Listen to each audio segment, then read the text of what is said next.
City Council says it won't cut social services to balance this year's budget, but that only applies to programs that already get permanent funding, and that leaves several new city initiatives in limbo, including a program called the Community Pass Project. It gives cheaper transit passes to people with disabilities, and today the city's transit committee will decide whether council should continue to fund it or scrap it. Keenan Weller is with Live Work Play, a group that supports people with intellectual disabilities. He joins me in studio. Good morning. Hi, Kathleen. So how does this program work? Well, it's a pilot project. It's been running for a little over a year, and basically offers a express bus pass, regularly priced at $87 for $28.25 to anyone who's a recipient of the Ontario Disability Support Program.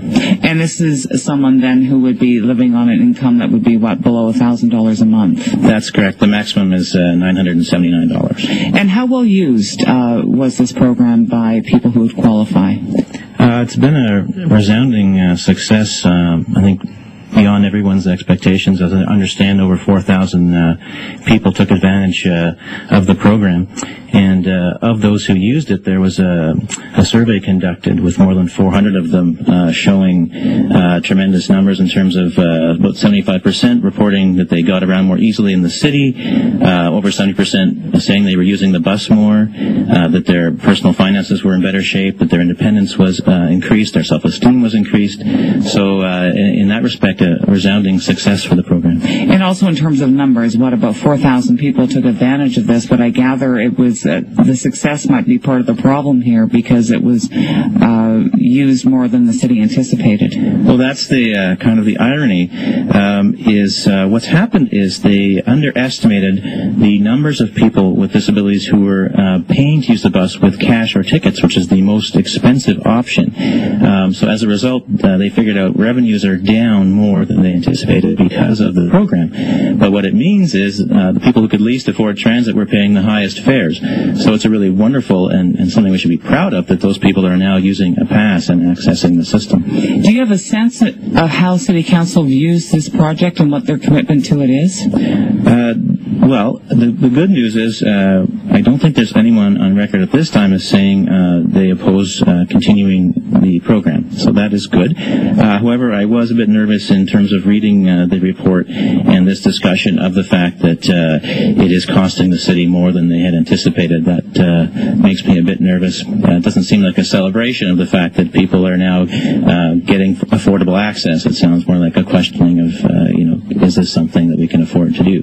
What, that they focus on the fact that it costs more than they thought it would, and that the findings of the report come out just as we're really getting down to crunch time in terms of figuring out how to get zero means zero. Yeah, well, the combination of those two things makes me nervous for sure. Okay, and so how do you battle that? I'm curious to know what the strategy is then as it goes before committee, and then eventually council will have to take a look at it. Well, definitely, I think the members of Transit Committee have gotten substantial contacts from various individuals as well as organizations who have been supportive and involved with the creation of the program and using the program. So the information is definitely there in large quantity. And I think if we can just focus the fact that this is a group of people that has to use public transportation to get around. They do not have other options. And we're looking at if they're paying full price for the same bus pass, it's almost 10% of their total income for a bus pass. And this is really not a sign of a healthy society. Whereas what we're doing right now with the Community Pass, it's leadership. It's very positive. It's something that our city should actually be proud of, and showing other communities that access to public transit is critical quality of life issue, and we should be supporting that, not questioning it. All right, and the process is what? Committee today, and then what happens after that? Committee today, and then a recommendation, and then at some point would have to go before the budget process with council. Okay, and how hopeful are you?